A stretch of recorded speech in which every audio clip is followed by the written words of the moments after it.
From the All Indiana Podcast Network, this is the News 8 Daily 8. Now the latest news. Kylie Conway has the latest news. The top headlines. News you can use. Please stand by. Sponsored by LCS Heating and Cooling. Now, here's Wish TV's Kylie Conway. Hi, this is Kylie Conway, and this is the News 8 Daily 8 for Monday, January 18th. Woke up to a light dusting of snow this morning. Wind chills in the upper teens. Felt really cold, but the day gets better as we move on. There's a chance for a light wintry mix. Highs will reach the low 30s. And a Columbus, Indiana man is behind bars for his role in the violence on Capitol Hill earlier this month. The FBI has been working around the clock. We've seen pictures of the people who were arrested over the weekend. The Department of Justice's website shows that 7 arrests were made on Saturday and 5 on Sunday. So this all comes as we saw the armed protests in some capital cities across the country. It was quiet, though, here at Indiana's Statehouse this weekend. Now, today, we're learning more about that Central Indiana man who's now in custody. Court documents show his name is John Schaefer and that he turned himself into authorities Sunday afternoon. He now faces 6 charges, including engaging in an act of physical violence in a Capitol building. The FBI says the Iced Earth guitarist was photographed and seen on surveillance video carrying bear spray and arguing with Capitol police officers inside the Capitol. Pictures from the riot show Schaefer wearing a baseball cap that says Oath Keepers Lifetime Member. Authorities say the Oath Keepers describe themselves as a militia of former law enforcement and military personnel. Court documents also say that Schaefer attended a MAGA march in November in Washington and allegedly told a member of the press that if somebody wants to bring violence, we are ready. Quickly after being photographed at the January 6th riot, the band released a statement on social media condemning the riot and violence, saying, "We hope that all those involved that day are brought to justice to be investigated and answer their actions. There are really no proper words to console. We are with you in your shock, grief, and pain." Schaefer also faces charges of disrupting orderly conduct of government business, violent entry in a Capitol building, and engaging in an act of physical violence against any person or property on restricted grounds. And state capitals are on high alert right now ahead of President-elect Biden's inauguration coming up on Wednesday. We've seen demonstrations across the United States that happened yesterday. There were armed protesters in Michigan, Ohio, Texas, and Oregon. One protester says, though, that he doesn't agree with people who say showing up with guns incites violence. I would say that it is more reactionary than an aggressive move than anything else, just the way with things have been going, January 6th stuff. In addition to it being our own protection, we're here to show people that it is okay to be armed and, you can do it peacefully. We are showing that we are all armed and peaceful. States are ramping up security. Many are putting up barriers and boarding up windows in case there is violence this week. Officials in Indiana are making preparations. At our State House, Governor Holcomb is temporarily closing the building tomorrow and Wednesday. He's also canceled all legislative activity to ensure safety if there is any unrest. And now no one showed up for protesters planned this weekend. Our crew did spot one man carrying a sign regarding the war on drugs, but it had no apparent attachment to any of the riots that happened on the Capitol Hill. There is another protest planned for Wednesday at the State House. Local law enforcement says that they do plan to be there to monitor that situation. And the FBI is vetting all 25,000 National Guard members who are in Washington. The move comes after officials say they're worried about an insider attack or other threat. Officials are telling commanders to be on the lookout for any problems within their ranks. So far, the FBI says they have no evidence of threats. But also federal officials say that the vetting hasn't flagged any issues as well. The Indiana National Guard is there in D.C. to help keep the peace. We've seen them leaving over the weekend. Governor Holcomb deployed 625 members of the National Guard. Soldiers started arriving in Washington last week to prepare for a peaceful transition of power. And House Speaker Nancy Pelosi is expected to send the impeachment article to the Senate this week. The House voted to impeach the president for incitement of insurrection last week.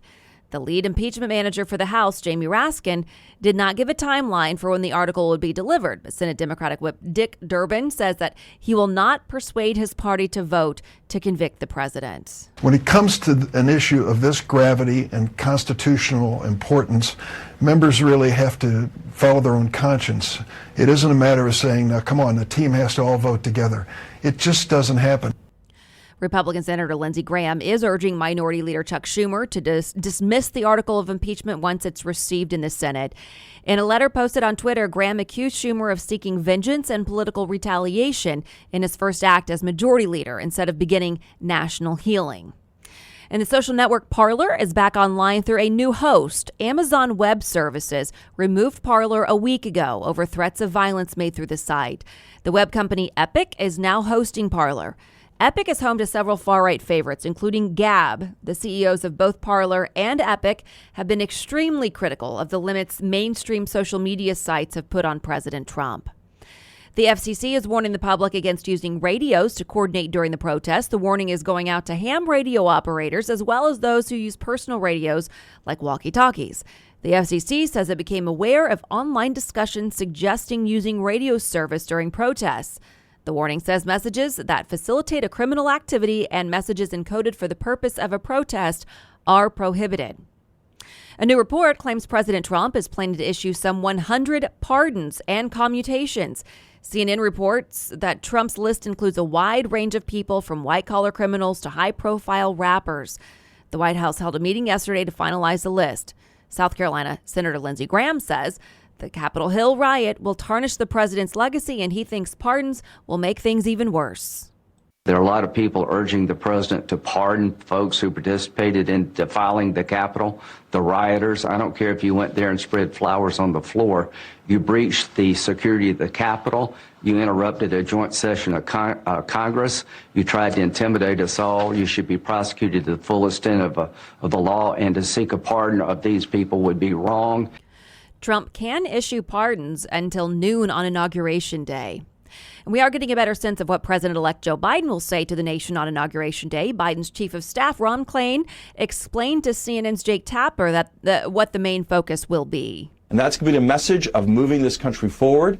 It's a message of unity. It's a message of getting things done. That's what he'll be talking about January 20th. As we have reported, Klain says Biden will start signing several executive actions after being sworn in. Among those will be lifting President Trump's ban on immigration to the U.S. from some Muslim-majority countries. Biden also plans to join the Paris Climate Accord again. The president-elect also wants to require masks for people on federal property and when traveling across states. A push to change the state's minimum wage is not getting much support so far at the Statehouse. Since 2009, Indiana's minimum wage has been the same as the federal minimum, $7.25 an hour. Neighboring states, Michigan, Ohio, and Illinois, all have higher minimums. A plan from Senate Democrats calls for $10 an hour starting next year, then a series of $1 increases, eventually reaching $15 an hour. Governor Holcomb has said he wants to focus on job training and career improvement to move people to better paying jobs. Dr. Anthony Fauci is calling the lack of reserve COVID-19 vaccines a misunderstanding. His comments come as state officials expressed frustration about the supply. Last week, we told you about it here, that the Trump administration said it would release all available doses instead of holding that second dose back for reserves. But then Health and Human Services Secretary Alex Azar said that there is no reserve of doses left to release. According to Fauci, he spoke with the leader of Operation Warp Speed to clear up the confusion. When doses were released, an equal amount was kept back to make sure that if there was any glitches in the supply flow, that the people who got their first doses would clearly get their second doses. More vaccine doses could be coming, though. Fauci says the new AstraZeneca and Johnson & Johnson shots are likely weeks away from showing data to the FDA. And new projections show COVID-19 has already claimed nearly 400,000 American lives, and it's not stopping there. John Lawrence reports the latest ways the United States is trying to get the epidemic under control. As the U.S. prepares for a new president to take office with a plan to attack the COVID-19 pandemic, the nation's death toll is nearing the 400,000 mark. The incoming director of the Centers for Disease Control and Prevention says the U.S. has some dark weeks ahead. By the middle of February, we expect 500,000 deaths in this country. That doesn't speak to the tens of thousands of people who are living with a yet uncharacterized syndrome after they've recovered. As vaccines slowly roll out, the U.S. is struggling to get the upper hand on the pandemic, especially in parts of California, where state officials say Los Angeles is the first county in the nation to report more than 1 million cases. Around 14,000 of those have died. It feels like you're waking up to a nightmare every day. It's hard to imagine that many people passing away, and each one of those is a story. It's a family. The CDC reports at least 88 cases of a highly contagious coronavirus variant, first identified in the UK, were confirmed in 14 states, and that the country has yet to see the full ramifications of spread caused by holiday travel. It's going to take weeks, if not months, to do the setup things that are necessary. We're all going to have to be patient. I do think we'll get there, but it's going to be hard. I'm John Lawrence reporting. And now to some expert insight into why some people get sicker than others with COVID-19. We've heard the phrase viral load a lot, so let's talk about its significance. Doctors say the viral load is how many COVID-19 virus particles you have in your body. And they think the more you have, perhaps the sicker you get. Here's Hannah Mordeau with more on this.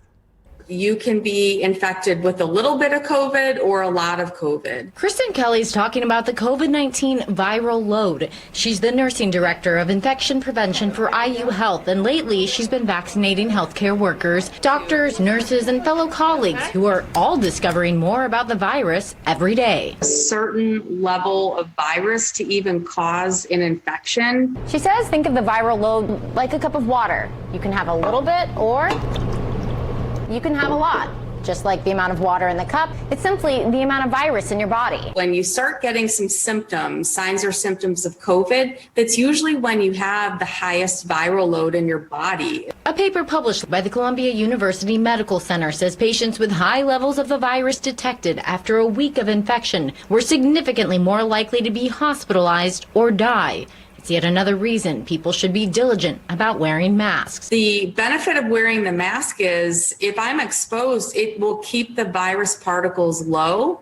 So it may be that I get COVID, but I don't get that pronounced of symptoms because I didn't acquire that much virus. While most people aren't tested for their COVID-19 viral load, doctors say this could be a helpful tool in the future. We're learning a lot about COVID. Those risk factors are key. The viral load is key. Also, as Hannah reports, at this point, most people are not tested for their viral load, but it is certainly something patients can ask their doctor about. People in Fishers are marking the Martin Luther King Jr. Day in a couple ways. Fishers Parks and Rec handed out 500 MLK signs last week, and neighbors have put them in their yards. They're fill-in-the-blank yard signs. So if you look at them and look closely, there's a personal message written on them. People then could opt in to be a part of an online drive-through map so anyone could drive by to read them. You know, there's a lot of current events that our children are hearing and observing themselves, and they might need some help interpreting that. And so my daughter's in first grade. Her message to everybody is that she has a dream that there will be peace and love for all, underlined all. There are also several podcasts that Fishers is encouraging people to listen to as they do that driving tour. They're podcasts that give you a chance to listen and learn more about Martin Luther King. You can find links and more to all of this on wishtv.com. And there is free admission to some popular attractions in Indianapolis to mark the day as well. The Indiana State Museum, the Idle Georg Museum, the Indianapolis Zoo, and the NCAA Hall of Champions are all open. Each destination is encouraging donations to Gleaner's Food Bank in place of buying tickets. We posted a link with hours and other details also there on our website, wishtv.com. All you have to do is look under the top stories on the homepage. And the Indiana Historical Society is also celebrating the day with free admission. The day-long celebration, it starts at 10 this morning, ends at 5. While you're there, you can learn about the anthems and the marches and demonstrations from the Civil Rights era and how the Historical Society is preserving MLK stories. You are required to reserve your free ticket in advance, so just keep that in mind. And finally, to some sports news. A former Purdue football great's career could be coming to a close. There is widespread speculation that New Orleans Saints quarterback Drew Brees may have played his final game. Brees went up against quarterback Tom Brady in last night's Saints-Buccaneers game. New Orleans fell to Tampa Bay in a 30-20 loss. The two oldest quarterbacks in the league hugged after the final whistle. They stayed on the field talking after the game along with Brees' sons. In the post-game press conference, Brees didn't address his NFL future. He did, though, reflect on the season. Probably had to fight through more than I've ever had to in any other season in my career. From injury to all the COVID stuff to just crazy circumstances. Man, it was worth every moment of it. Absolutely. If it is the end of the road for Brees, he's leaving a mark on the league. He's the leader in passing yards with 80,358 yards in his 20-season career. The Blue and Gold end their West Coast trip with a 30-point loss to the Los Angeles Clippers last night. The Pacers were shorthanded. Miles Turner sat out with a sore right hand. Forward Doug McDermott was a bright spot for the Pacers, scoring 23 points. Former Pacer Paul George led the Clippers with 20 points. Final score 129-96. The Pacers are now heading home and will host the Dallas Mavericks on Wednesday. And this morning, we're hearing from former Pacers star Victor Oladipo. He is thanking fans on social media after being traded to Houston. Oladipo wrote, "Indiana has become a second home ever since I stepped foot on campus in Bloomington and became a Hoosier. The love and support I received there helped mold me into the player and the man I have become today. This was just amplified when I returned as a Pacer, and you guys were there through it all. I'm extremely thankful for my teammates the last 3 years and Pacer Nation." This has been your News 8 Daily 8. For Wish TV, I'm Kylie Conway, online at wishtv.com, and follow us on Facebook when you search Wish TV. The News 8 Daily 8 is sponsored by LCS Heating and Cooling. Be sure to like and subscribe to this podcast on News 8 Daily 8 with Kylie Conway. And be sure to discover even more great podcasts now at allindianapodcastnetwork.com.